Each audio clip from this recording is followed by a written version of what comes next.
Hey Trish, how are Hi, you? Scott. It's great to be here. Great to see you.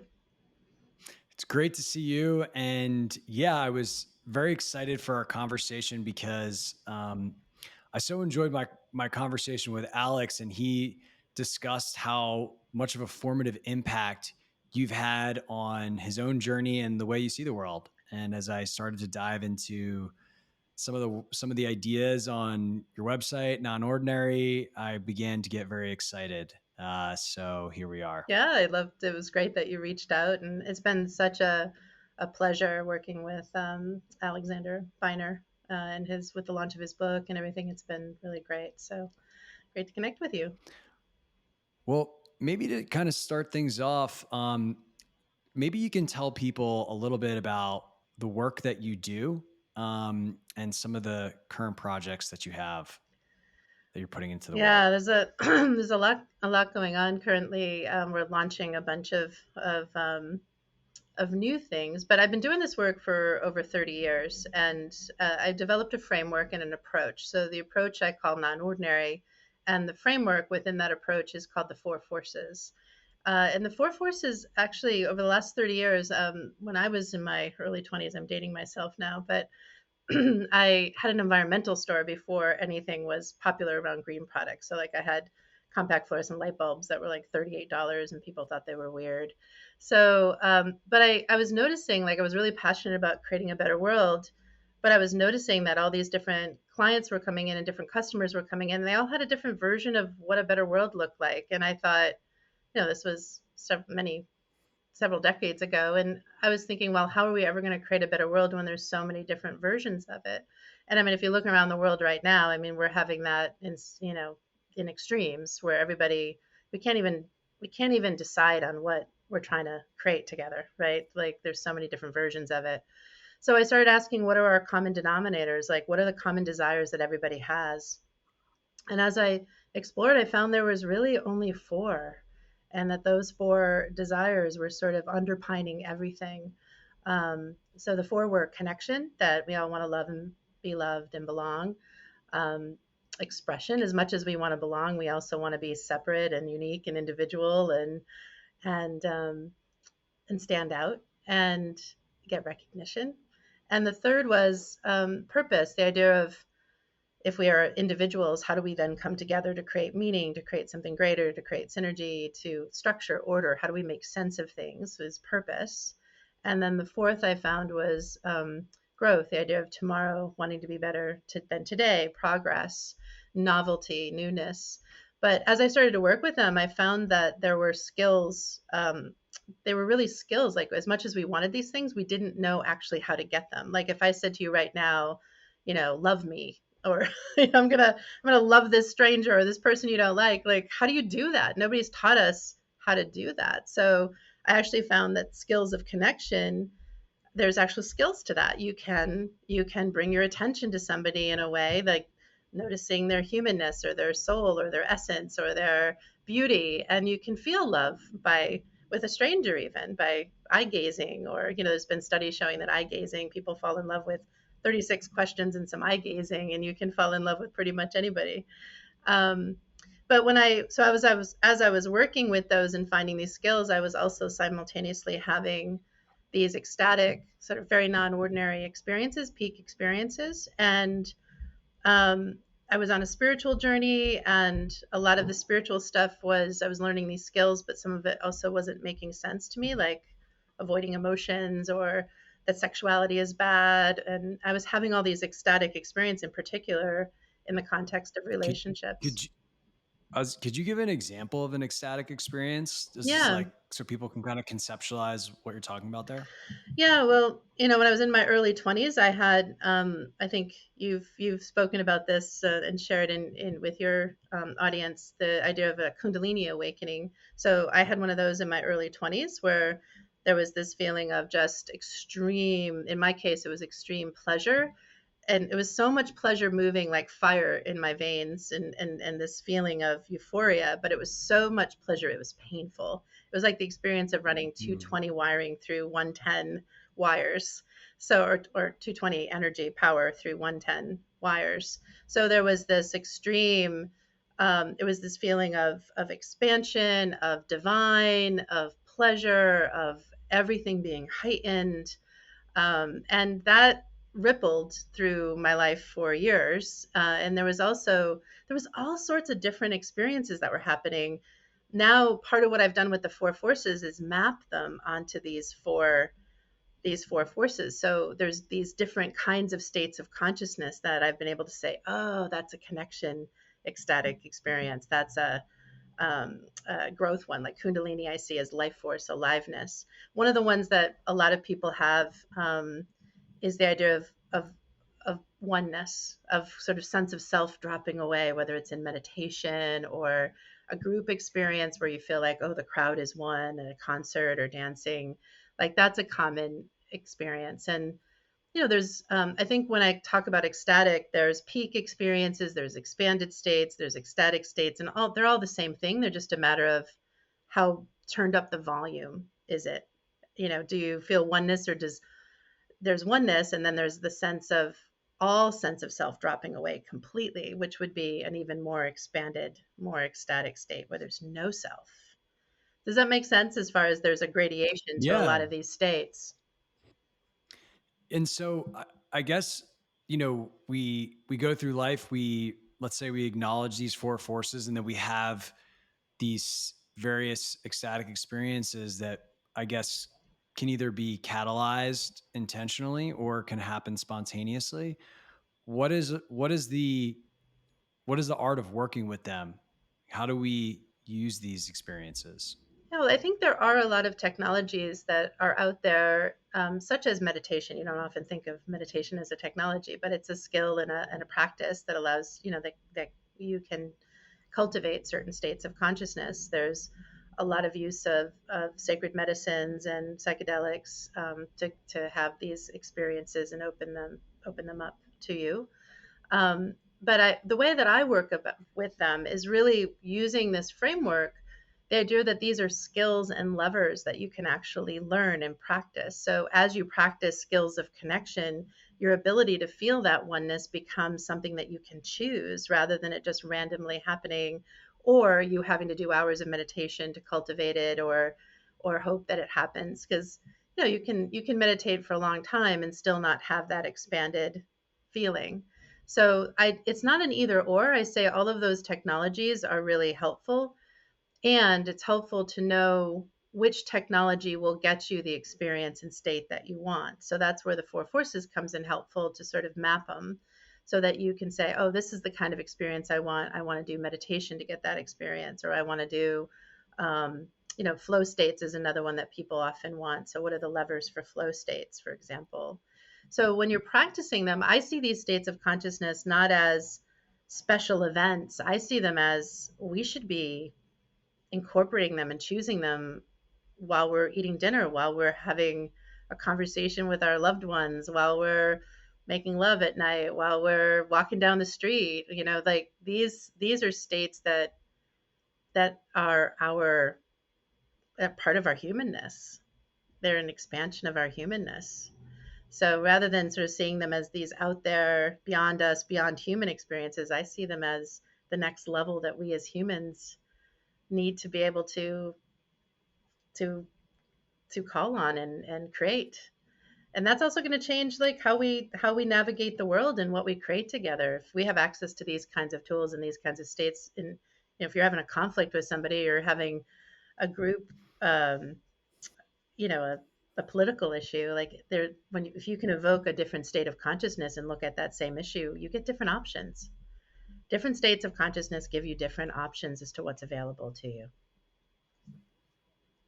I think that's very well said. It reminds me of honestly, Tony Robbins used to talk a lot about Oh, this, really? That's where he's like, interesting. he used to talk about how it's like, if you want to change your life, first have to change your state. And he would like do all these funny things where he would, you know, have like a big physical movement action, or, Yeah. a loud affirmation. And he was kind of getting himself into a heightened state. Um, and I totally agree. It's kind of fundamental to how we show up and the outcomes that arise out of a situation. I think a question I have for you is, I do I do very much agree that it is our birthright to have a lot of these ecstatic experiences, and there's a number of reasons why they're not more common. How does your there's a school of thought around the idea that like these many of these ecstatic states are actually our natural state. It's Yeah. actually how we came into this world, and it's kind of almost like it's been covered up, it's been forgotten. And I'd be curious how you think about like us already having that Yeah. versus kind of needing to do something to get it. Yeah, there's a both and. I would say that these states are our natural states, but we've been conditioned. We've had trauma. We've had experiences, and I would even say, to get a little bit more esoterical or metaphysical or woo woo, whatever word you want to use.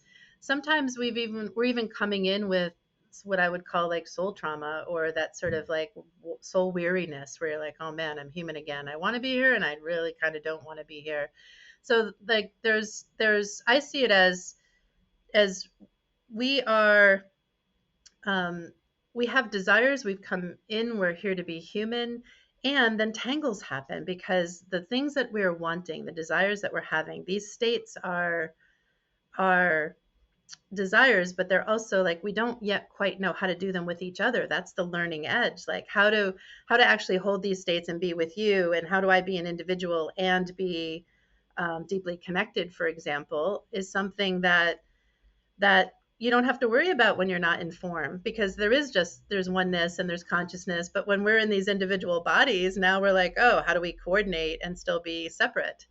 So I see it as there's a both and, that we know these states, and there's this evolving edge, there's this leading edge of how do we do fully human, fully individual, fully broken open in connection, fully alive with growth, fully with intention and creation, with purpose, and how do we do those all at the same time?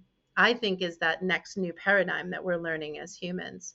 So for a lot of people, it is like remembering. For me, a lot of these states were like, well, isn't this how everybody's experiencing life? And then I had to realize, oh, shoot, this is actually very different. I'm weird. I've been called weird a lot in my life. Now I consider it sort of a very endearing term. But I remember being like 5 and 6 years old, and I wanted a burglar or I wanted to meet a bad person or have a burglar break in the house, because I just thought they forgot who they were, and if I could just love them, they would remember how great they were and how amazing they were, and that was considered a little weird. So, I think it's a both and. That this is our natural state, and we're here in human to experiment and do new things and try new things that we haven't done before, that are emergent, that are new. I agree. I agree. How do you and it's so interesting, right? To think about the idea that many of these kind of special abilities or altered states are just available to us, and we've just had this like layering of concepts that makes us unable to tap into them. um I often think about the like yogis who just like sleep like an hour a night. You know what I mean? Like they don't need to sleep Yeah. 8 hours. And or people that just, I was reading a book about someone that literally didn't eat and just used sunlight and Yeah. energy work to just nourish themselves and looked very healthy. And I think it's very common to read these things and be like, wow, that sounds freaking awesome.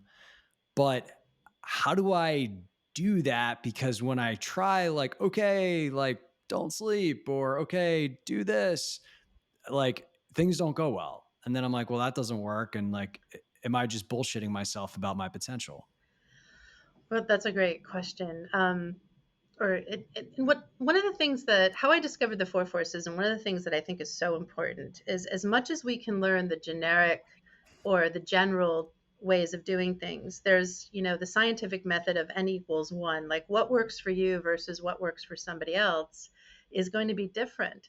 So with the four forces, a lot of it was trial and error. Like, why is this happening? If I do this, what happens? If I do that, what happens? And then, starting to really work with them and then teaching them, hey, if I teach it this way, does that work? Do people get it? Or how does it work for my clients? And having sort of a toolbox of a whole bunch of different ways of doing the same thing. So when I'm working with someone, I'll tune in or work with them to say, how does it work for you? And each of our, we are unique, even if we're also connected, and there's a lot of similarities and oneness and all in one consciousness. Ultimately, we're here to be very unique points. There's no other point of consciousness that's exactly like Scott's right now. Like how you're viewing the world and from where you're perceiving it, and how your perspective is unique in the whole of the universe. So we expect this sort of one size fit all approach.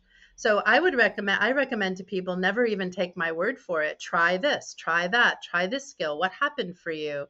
And it's more about learning the practice of the feedback and the working with life. One of the things that I think is needing sort of an upgrade too is for a lot of spiritual practices, or I know my training was sort of very new age, so I have a lot of that new age language and that map that I can use. But one of the challenges with new age is there tends to be this idea that I have to listen to spirit and God or source, however you want to name it, and I'll get the right answer and I'll get the right thing. And it's got a very power dynamic where it's like I'm at the mercy, life's got to tell me I'm supposed to follow, rather than you're in relationship. Like, put something out that's your desire. Like, if you want to be a breatharian and only live on sunlight, then put that as, like, the way I think of it is, make a space for that desire, create a container for it, and say, I want to learn this. And now be in relationship with life and say, show me, let me try this, then see what happens. Like, it's a feedback relationship with life in order to really discover, how does it work for you? And you might find that, being a breatharian, you do it, you try it, and you're like, you know what, that's actually not my jam. I don't really care about that. Like, I'm a bit of like, I love food. Like, you'd say, I want to eat, but I want to eat. I want to really enjoy food more and not have my body feel really vital. That would be a different experiment. So even if you start with one experiment, you might find that, oh, I don't actually really want to do that after all, after getting a little bit of feedback. Does that make sense as far as Mhm. the iteration and the Yeah. trying different things? Yeah, that's really cool. And so you kind of recommend to people to get clear on a hypothesis of what you want your life experiences to be, and then almost treat it like a science experiment. Yeah, and I think there's the both and also of, we don't even realize what are some of the options that are open to us. So I can tell somebody about a state of consciousness. Like, I remember my husband talking about the way that I experience love, or the way that I experience people. And he was like, "Oh yeah, yeah, I get that." And then there was this moment where we were just hanging out together, and he's like, "I want to experience your heart. I want to feel your heart." And he kind of leaned in and was like, "Let me just tune in and feel your heart."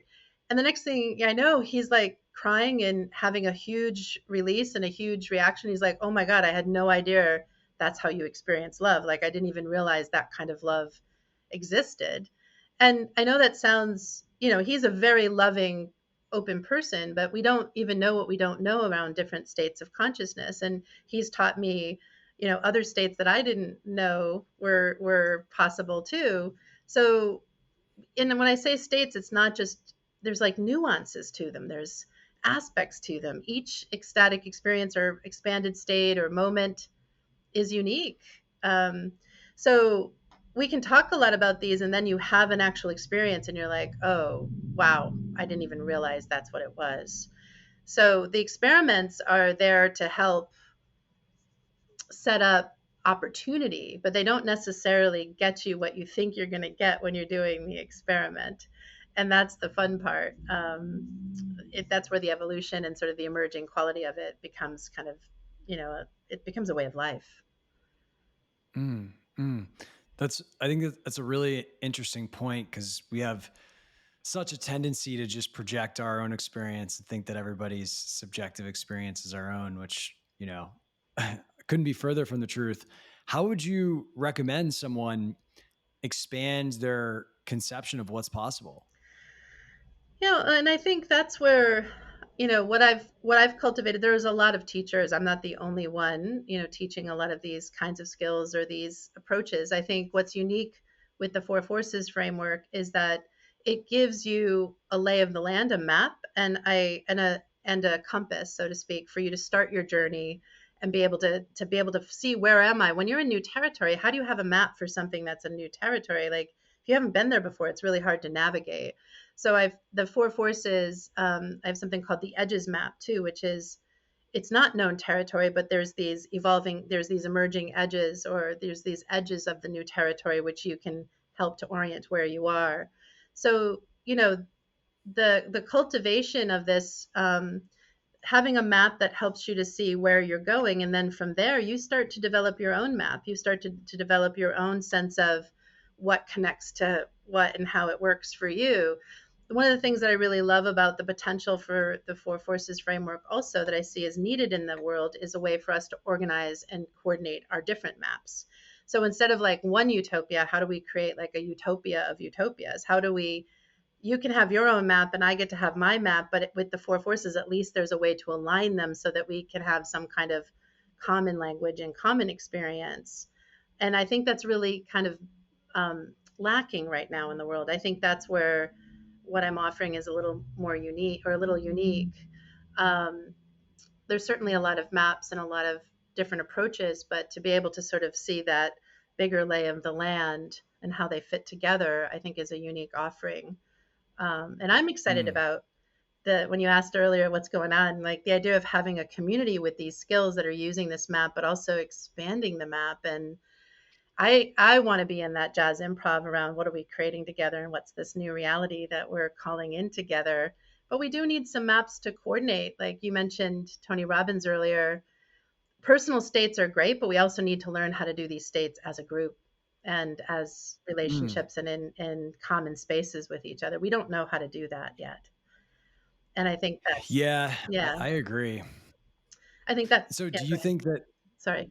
sorry, I was just gonna ask, like, the path to kind of harmony and coordination, is that a bunch of people doing their own work? Is it a bunch of people learning this in a cohesive setting? Like, Yeah. how do you think that unfolds? Well, I'm biased. I have my perspective of what I'm offering out in the world as my how I see the possibility of that happening. I know that there's other ways of doing that and other possibilities also, but what I see, and the path that I want to create and invite people to, is learning this four forces as a compass, as a map where we can align with each other, and the idea of a desire collaborative, of having an online platform and in-person experiences where we can learn these skills together, and it's a skill-based community.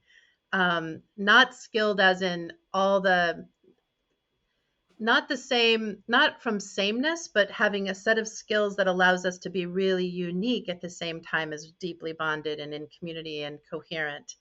And that combination is hard to find in the world, where you can be fully yourself, deeply, effortlessly, matter of fact, in your own personal power, in your own personal sense of self, and broken open connection with others. Like, what could we create from there? What kind of collaboration could happen from there?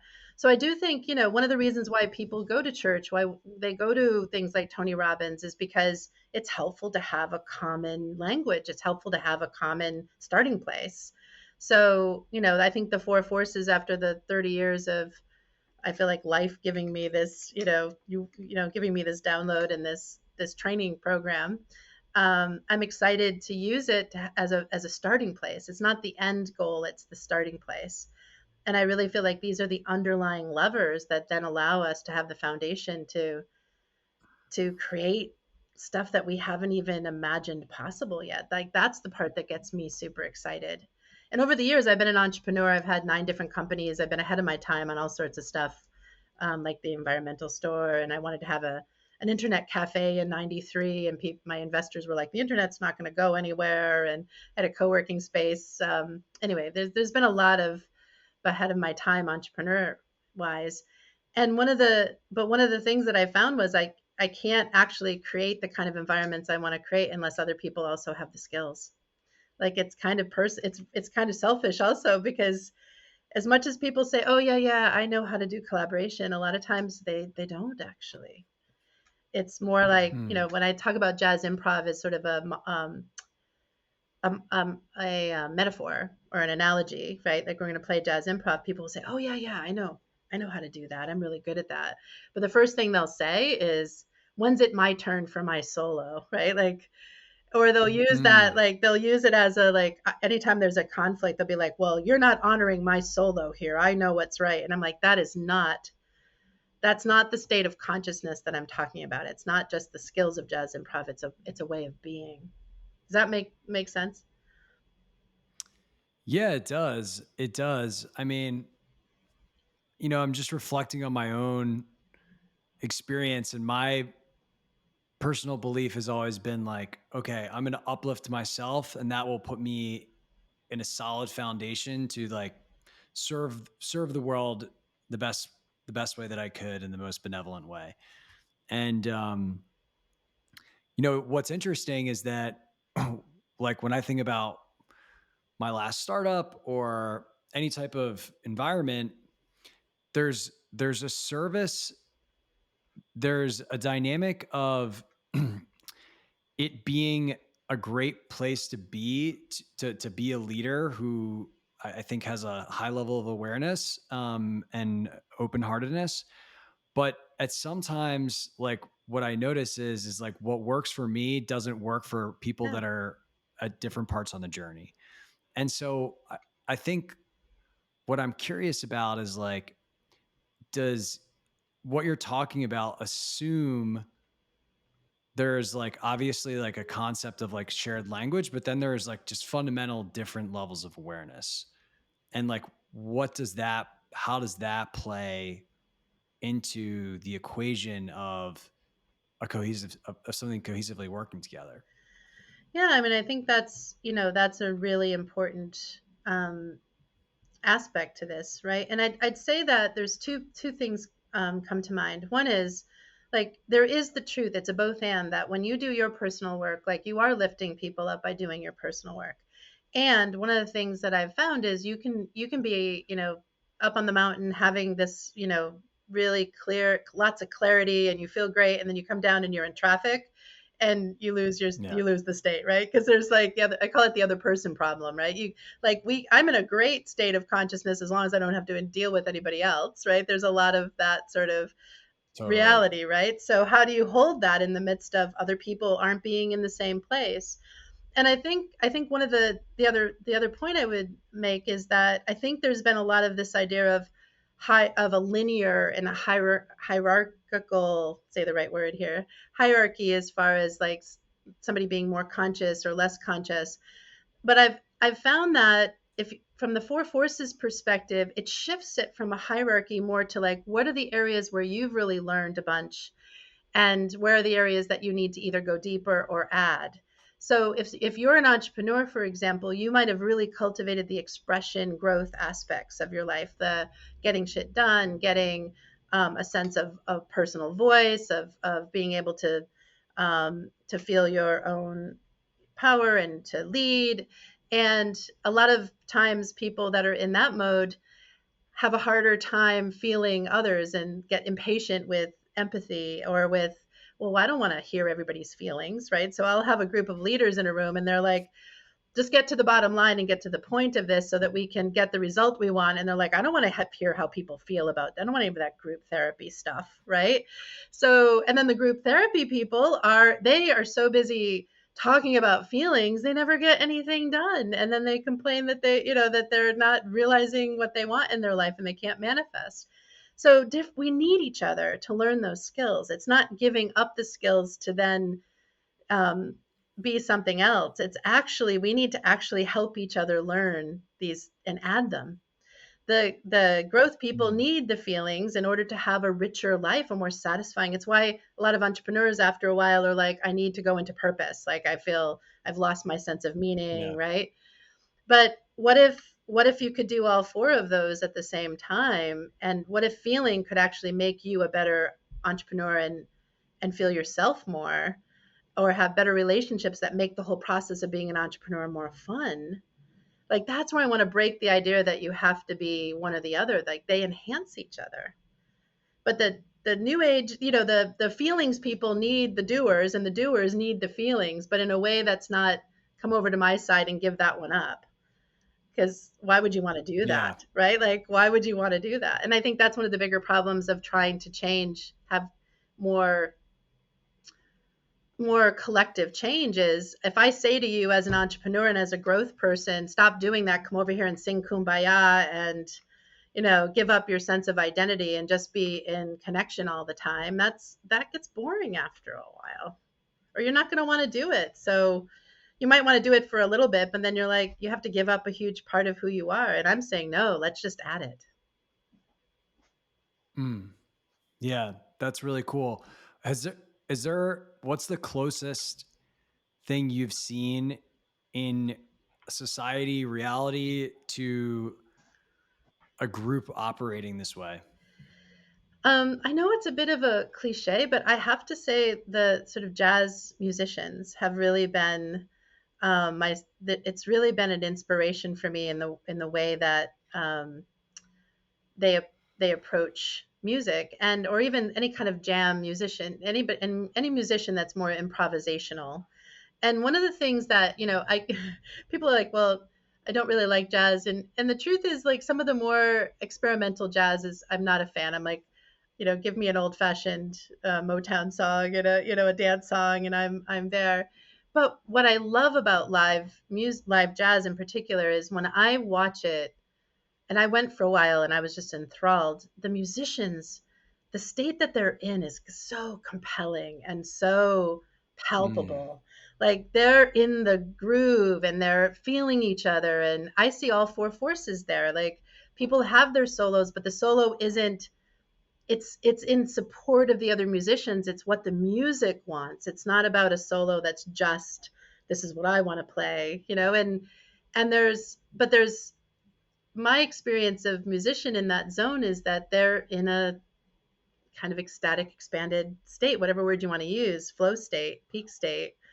And I just see it as pleasure and fun in for the most part. Not every musician has that experience, I'm sure, but and it's not, wildly crazy. It's not like they're, you know, having big, huge, emotional or body energy moving through them.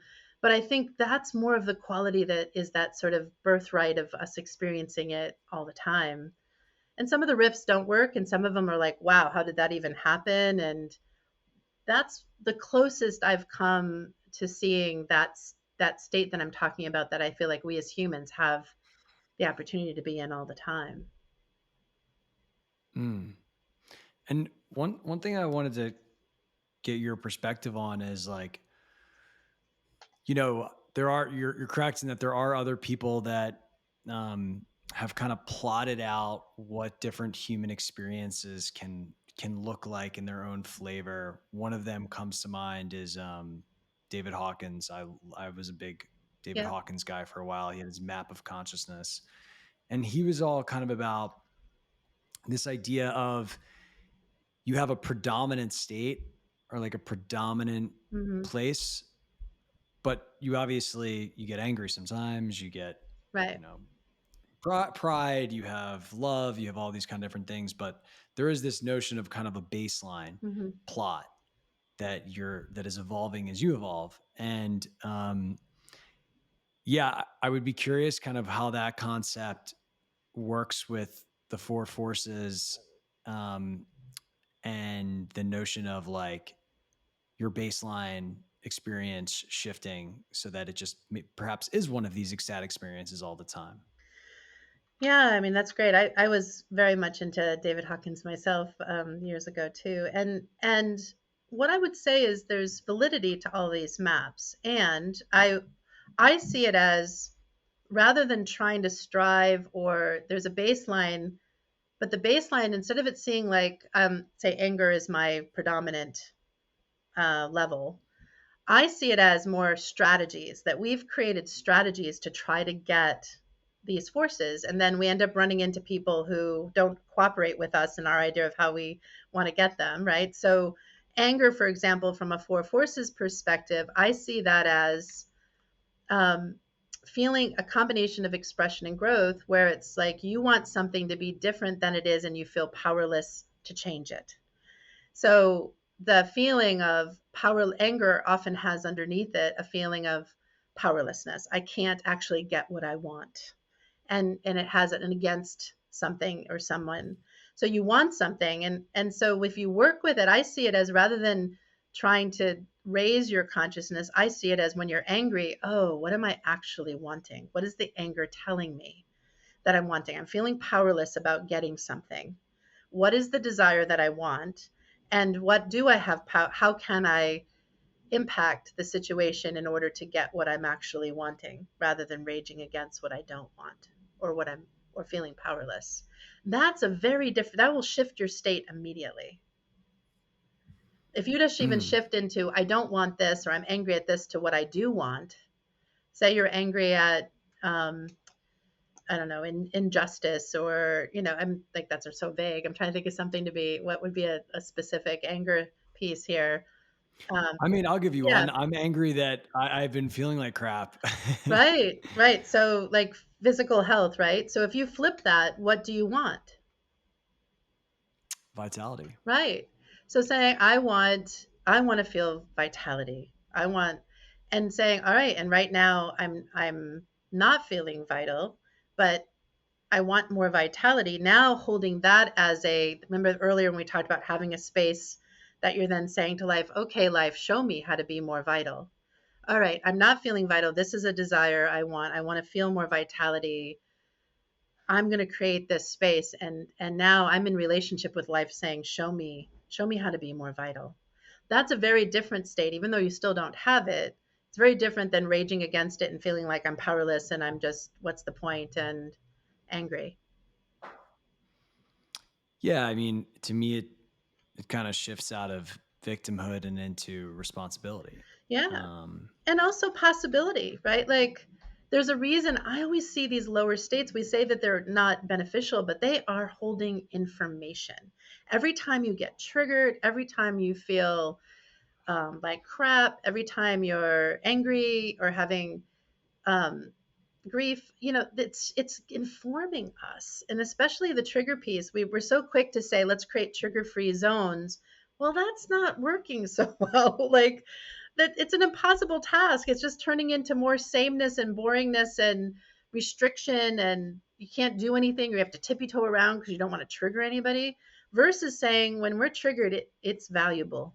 Something is trying to be seen. Some desire is there, and this idea of strategies, the four forces, we because we don't really understand when we're little or our culture, like we've been perpetuating the desires but not knowing how to really do them, we end up creating strategies. So the I see it more as those states or strategies. And if you work with the strategy and align it, then you're automatically going to feel more connection with life. You're automatically going to feel more life force. Um, but the strategies are important because it's telling you what you want. You want more vitality. And you've been somebody, I would say, with your entrepreneurial background that you've shared, that life force, that growth, that vitality has been a big part of who you are and a big part of your identity and a big part of your life. So it's got a whole different context to it of something's there that's wanting to come through that's not only going to create more vitality, but give you a way to do it in a new way that is better than the old way. well, that definitely resonates because I think the old way was pretty damn militant and I would say, yeah, just a lot of stuff coming from a place of low self-esteem. Yeah. Um, you know, which was the strategy was to be doing so much um, versus more being and feeling great about it. Right. And that expression growth, I would call that an expression growth strategy, right? Is your identity was linked to how much could you get done and how much could you accomplish. So now there's a new way wanting to come through with your identity being like, oh, you get to be valuable for you, even if you never do anything else. And growth gets to go deeper into life force and vitality in all sorts of ways rather than just growth.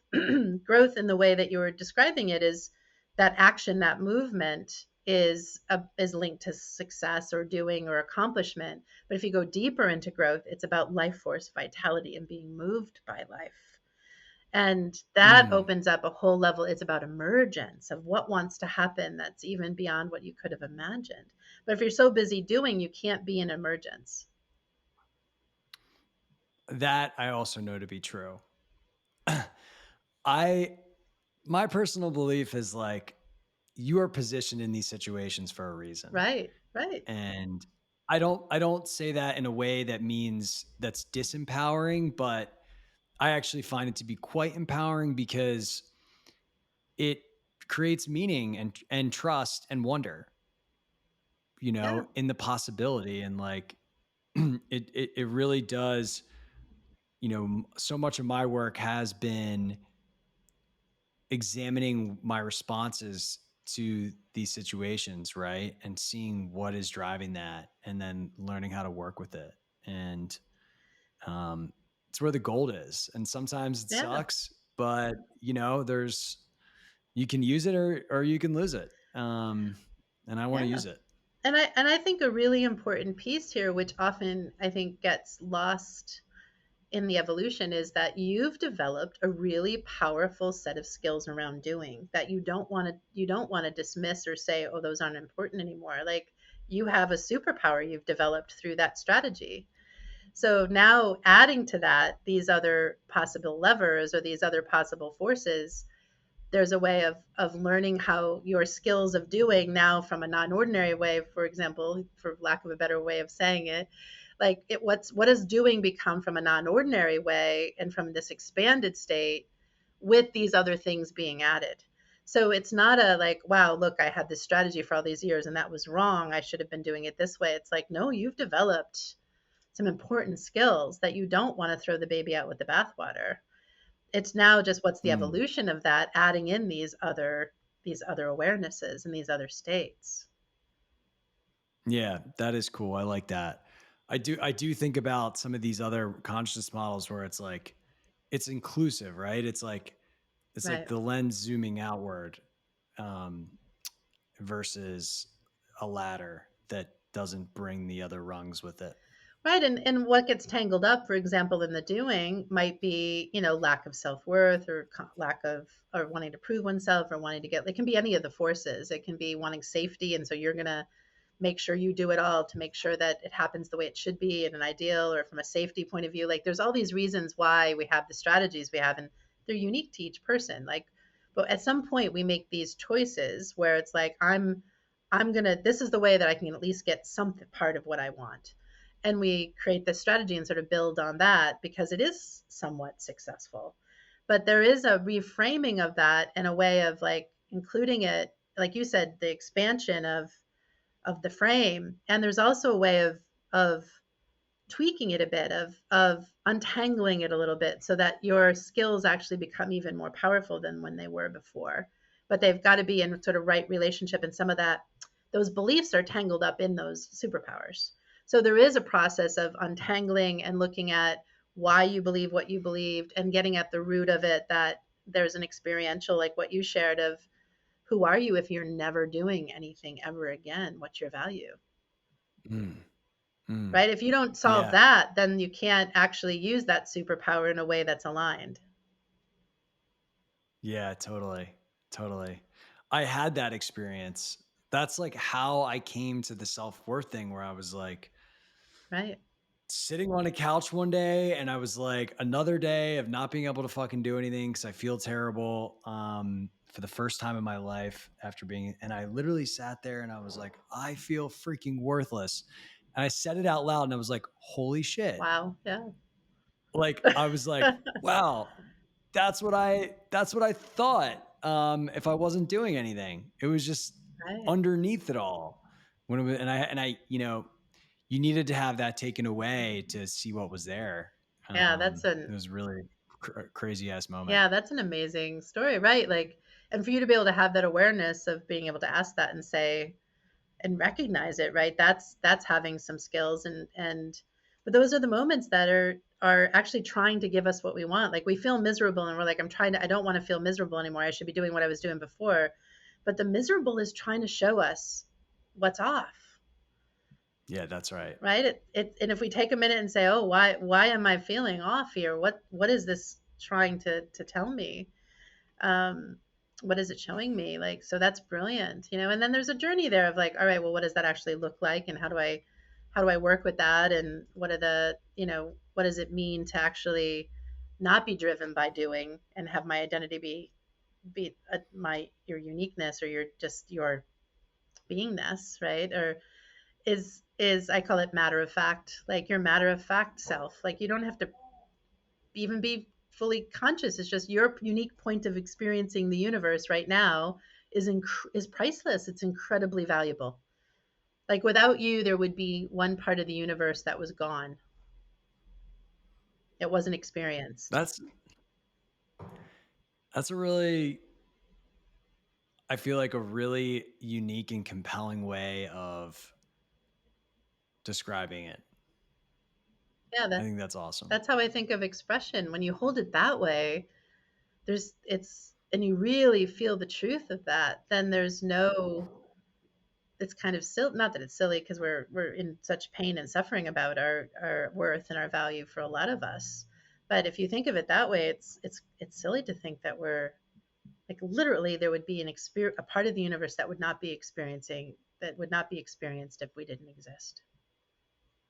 Mm, yeah, And I that love includes that. everybody. So when you're working with somebody and you're disagreeing with somebody, they have a point of consciousness that's unlike any other, and then end up able to hold somebody else's perspective also, which helps empathy. If you're really solid in understanding that concept, it actually allows you actually to connect with other people more easily and feel them and their unique point.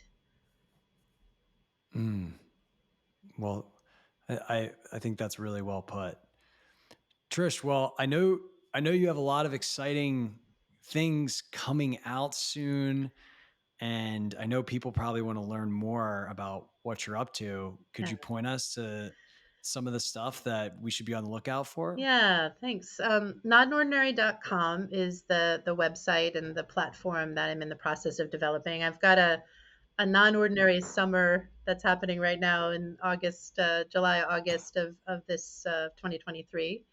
But if you check it out there, we have there's several courses. There's a lot of free stuff that we're offering, and the platform that I'm sort of building in public right now. So a lot of this stuff I've done behind the scenes, and it's quite the learning curve for me also coming out into the public and wanting to offer this in a bigger way. So I'm doing a lot of building in public and actually really wanting people to come be part of that process. So if you come to Mm, nonordinary.com, and there's a whole bunch of different kind of offerings and different tracks that we're offering people to try these skills. Because the other thing that's really cool about these skills is you can apply them in different areas of your life. You can, if right now relationships and sexuality is your thing and that's where you're focused, great, learn the skills in that context. If it's about facilitation and leadership, great, use it there. We have these different tracks so you can apply it where it's most relevant. And these are all areas that I've in my life cultivated the specialness of, or the application versions of them, of the skills. So, and it's we've amazing. got, I don't know, I'm not sure of the timing of when this is coming out, but we've got an exciting collaboration with Alex, who you mentioned, Alexander Viner, Ali, who you mentioned earlier in the beginning of the call. We've got a collaboration called Non-Ordinary Sense Making, and um, there's maybe even a possibility of joining in after it started. So if you find that you're interested in that course, reach out and we'll see if we can also add you to that course.